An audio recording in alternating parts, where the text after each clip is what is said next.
Hi Pisces, this is Jeff. Welcome pa sa ating channel. Gamitin ang reading na ito bilang gabay lamang. Kung naka-resonate kayo, comment down. Kung hindi kayo naka-resonate, ibigay niyo po sa iba. Kasi general reading pa ito. This is for you, Pisces.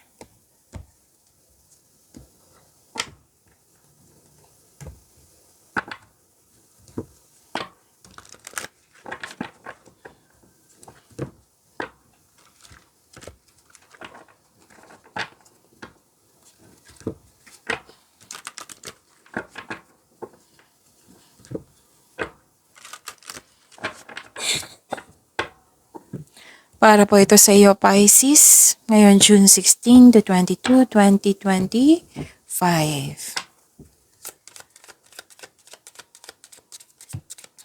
Maraming salamat po sa inyong patuloy na suporta at maraming salamat din po sa mga hindi nag-skip ng ads. Sa mga hindi pa nag-subscribe, subscribe na po kayo at click bell notification para malaman nyo na may bago tayong video.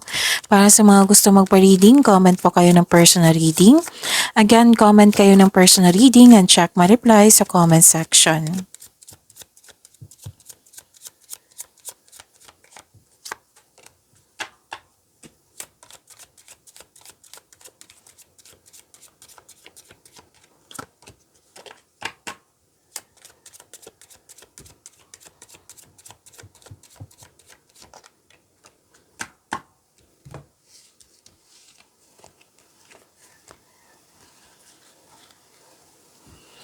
Okay. Nakikita ko dito, Pisces, na may malaking influence ang isang babae sa week na ito. Mas umawak yung ambisyon niyo sa buhay, nag-update kayo sa goal niyo sa buhay, kung saan na kayo. May marami kayong ideas na bibigyan niyo ng aksyon. This is nag-iisip kayo sa dreams niyo sa buhay. Okay? At mag-ingat lang po kasi may ilan sa inyo makakaranas po ng isang rivalry or competition. Yung tuso, mandiraya, pwede salos or inggit ito. Pero then may temptation. Alam niyo naman kung ano yung temptation, di ba? Like for example, na gusto mong bumili ng isang mamahaling bagay. So pag-isipan niya ng mabuti. Pwedeng natatempt kayo niyan. Pero then sa temptation na makumita na dito. Okay? Tapos, nakikita ko rin dito na may tuto sa inyong desisyon or di kaya tungkol ito sa third party. So, remember, this is general reading. And, may tao dito na mapanlin lang. Pero then may nagsinungaling, nalaman mo na may nagsinungaling, or di kaya nag-white lies kayo ngayong week na ito para sa ikakabuti ng lahat. May dumating na project or opportunity at bibigyan mo ito ng long-term plans and this is good fortune po. This is security, stability, lalo na sa inyong career and money, career stability, yun. And security, yan. So, claim niyo po itong career stability, security, and good fortune. At may nakita ko ditong support para sa iyo. So,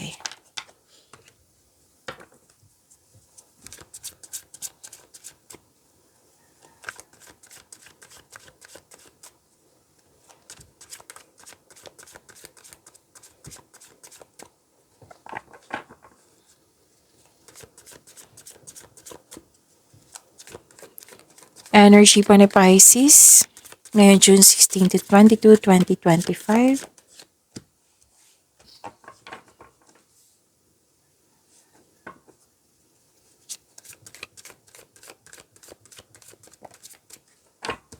Okay, so kunin lang natin yung isa, yung nauna. Kung may narinig kayo or may nakita kayong repeating message, meaning to say, pinupush ng course nyo yan. Like for example, nanood kayo sa isang video natin at ngayon sa inyong weekly Gabay Tarot reading at may napansin kayo na repeating message. Yan po yung pinupush ng course nyo na kailangan yung bigyan ng atensyon, solusyon, at aksyon kung maaari po. So ano yung energy ni Pisces? Nagkaroon ng pagkakaisa. Ito yung nakikita ko dito kanina sa inyong oracle cards na may support. Oo. And You're making memories. Mm-mm. May plano kayong mag-outing, may ganap na reunion, may nakita ko dito nag-spend time sa mga bata or sa anak mo or sa inner child mo. Alam niyo ba, sa pagbigay ng panahon sa iyong inner child, sa mga bata or sa isang bata, mare-refresh yung energy mo.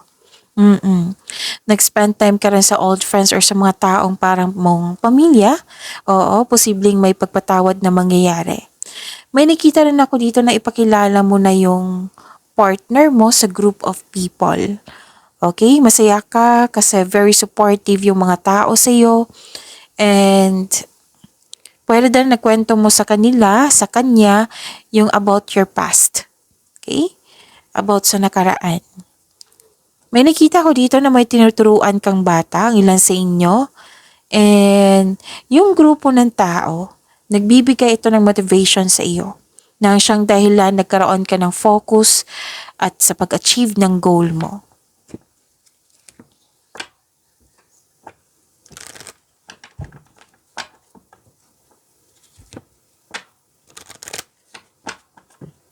So this is fulfillment sa pangarap. Oo, this is happiness also. Dalawang card na mismo nagsabi dito na happy kayo. May nakumpleto kayo. Oo, may nakumpleto. Pwedeng project nyo ito or trabaho. And granted yung manifestation mo, fulfillment sa pangarap, kitang-kita ko po dito. May kasiyahan at kagalakan sa mga bagay ukol sa pamilya at kaibigan. So this card focuses on achievement of a level of love and success na nagbibigay sa iyo ng serenity or katahimikan, satisfaction at pasasalamat. Okay? Meron din situation dito sa mga single dyan, lalo na sa mga single po, na gusto ka rin ng taong gusto mo. So you're very happy kasi gusto ka rin niya. And ang ilan sa inyo nakatanggap ng sustento or sustento para sa anak. Pwedeng kayo nagbigay or kayo ang nakatanggap. So success in workplace and home, i-acknowledge mo yung nabigyan ng suporta sa iyo. Dalawang card kasi nagsabi dito na very supportive sila sa iyo. Kung ikaw ay may balak mag-change career o magtayo ng negosyo, know that you have the very supportive friends and family. So, claim niyo po, ang ganda.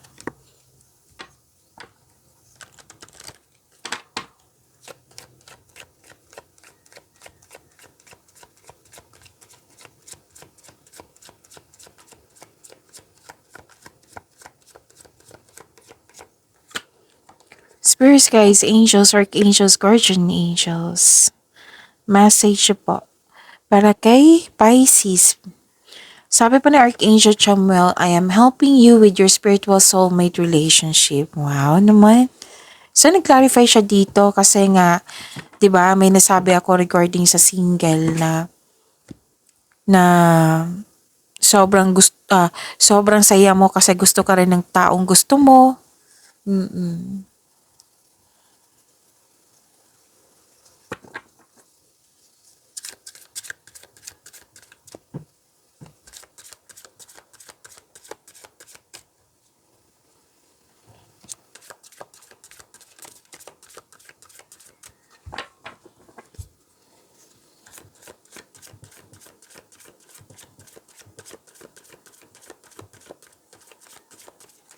Career and money pa ni Pisces ngayong June 16 to 22, 2025.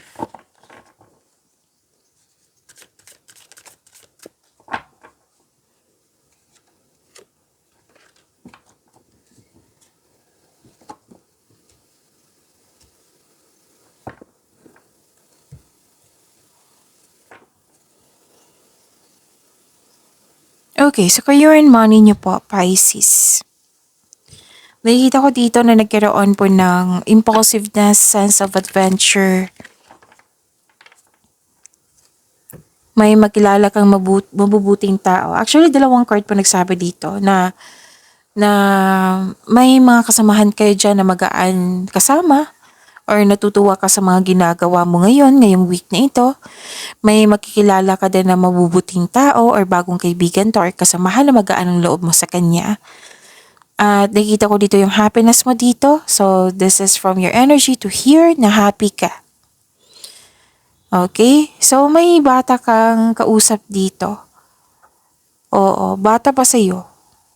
Pwedeng kayo ito or siya na nag-uusap kayo. Like for example, ano yung gusto mong course sa college? Ano yung goal mo sa buhay? Ano yung gusto mong trabaho? Kasi nga, nagtanong ka dito, nag-uusap ka kasi nga gusto mo siyang tulungan. Oo, isa din siya sa dahilan na magsipag ka sa araw-araw kasi gusto mo siyang tulungan para makamit niya yung layunin niya sa buhay. So, may parating na good news po. So, claim niyo po. May offer po ako nakikita dito or opportunity na parating that will excite you and reignite your passion for what you do.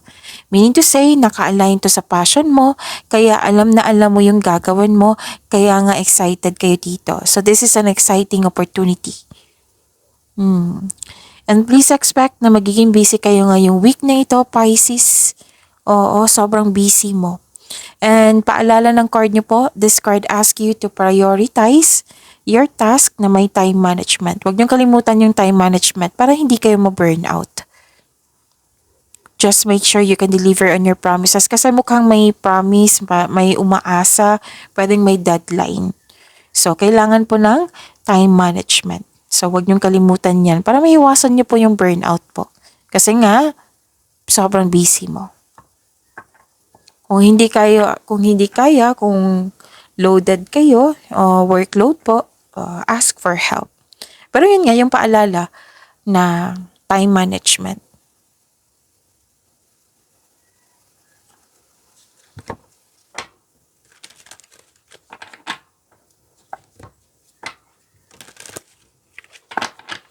Okay, so this is dalawang card po nagsabi dito na offer nga, opportunity.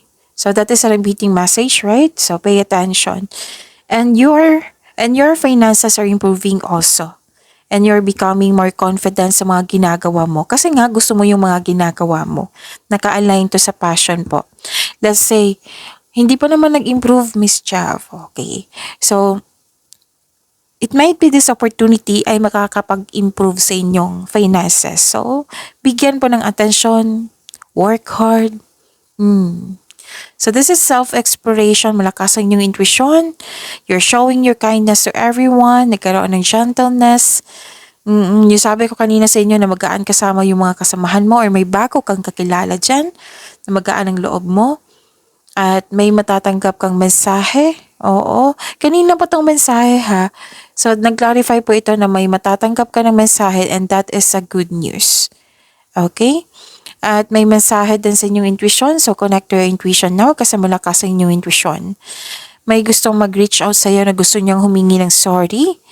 Kung gusto niyo malaman kung sino po iyan, then ask your intuition. So, dalawang card na po na mismo nagsabi dito ha, na makakatanggap kayo ng good news. So, claim niyo po, Pisces.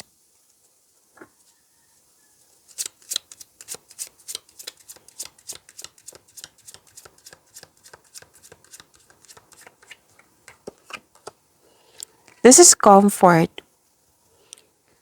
While you may not be wealthy, you will live comfortably. You're about to enter the most comfortable period of your life. Your finances are in a state of balance. Okay? So, ang ganda. So, comfortable kayo sa inyong. So, this is the clarification sa dalawang card, diba? Magaan, pakiramdam mo, magaan pagkasama, gustong-gusto mo yung mga ginagawa mo kasi may exciting opportunities na naka-align sa inyong passion. So, you are very comfortable sa inyong career and money. So, you live comfortably. So, your finances are in balance.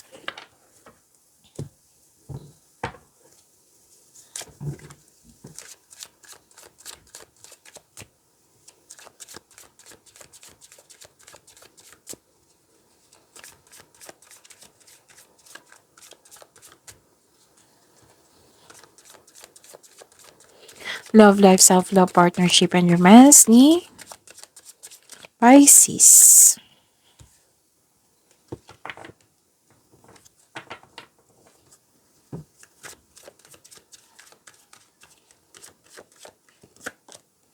Andito po si Angel of Success.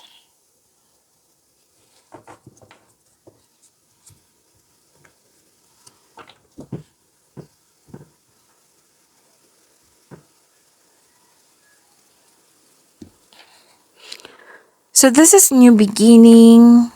Ang ganda, success, abundance. May parating na blessings po, gift from the universe.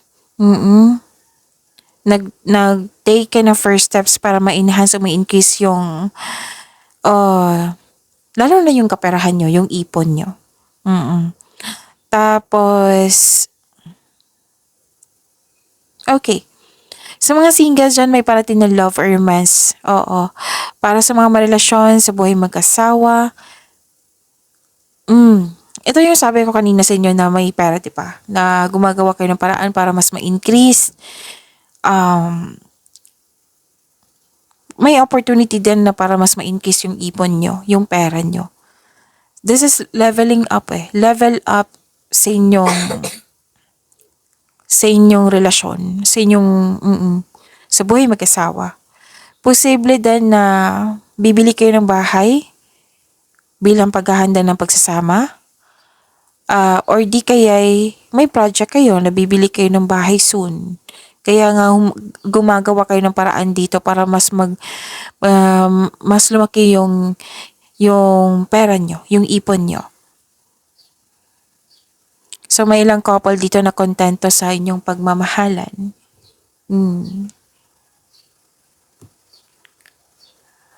Okay. So this is good kasi this is for hindi lang to para sa mga may relasyon sa buhay mag-asawa, pati din sa mga single. Nagkaroon kayo ng sense of stability, yung paghahanda. Kasi gusto mo magkaroon ng stability sa inyong future. Okay? May mga dumating dito na opportunity na posibleng nag-grab mo kasi nga you want growth.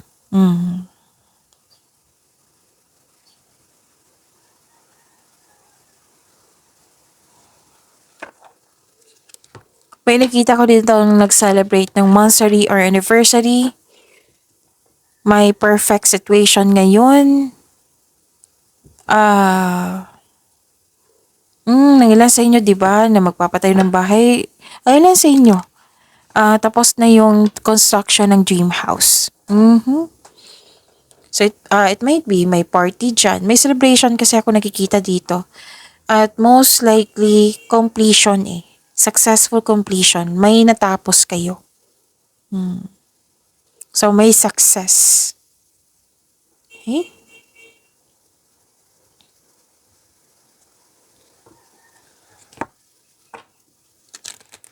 Kung may conflict po, kailangan nyo mag-usap. Magkaroon ng peaceful resolution. Okay? Sabi ng court. Ano pa? Nakita ko rin dito na nagkaroon po ng okay, so this is a clarification na may choices, may future plan. Kaya nga gumagawa kayo nga ng paraan para mas mag-grow pa. Nang ilan sa inyo may kakapasok lang ng relasyon, magplano ng travel.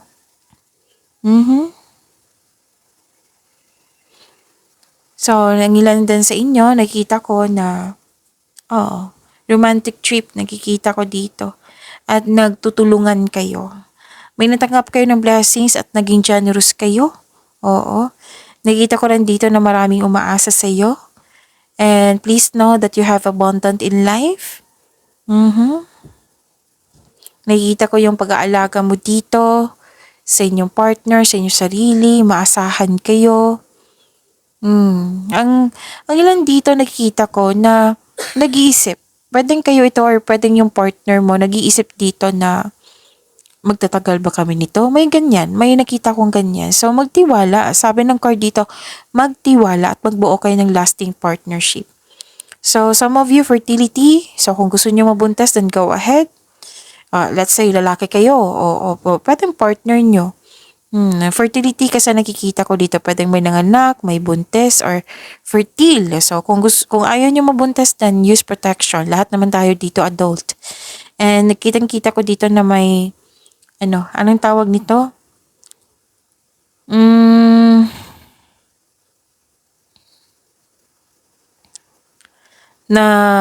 start ng family. Gusto mag-start ng family, magbuo ng family. Yon, natumbok ko.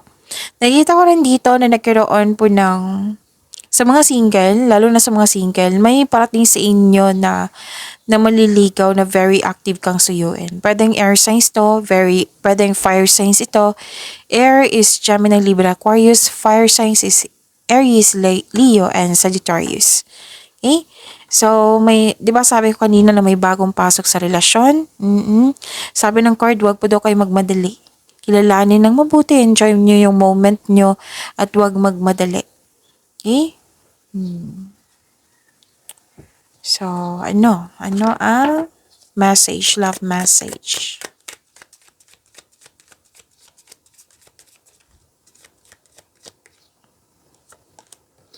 Magnetic connection. There is a very strong pull and intensity that draws you to this person. Okay, so may attraction ako nakikita dito. Pagyamanin niyo po yung blessings na binigay sa inyo. Pisces, see you tomorrow. Maraming salamat po.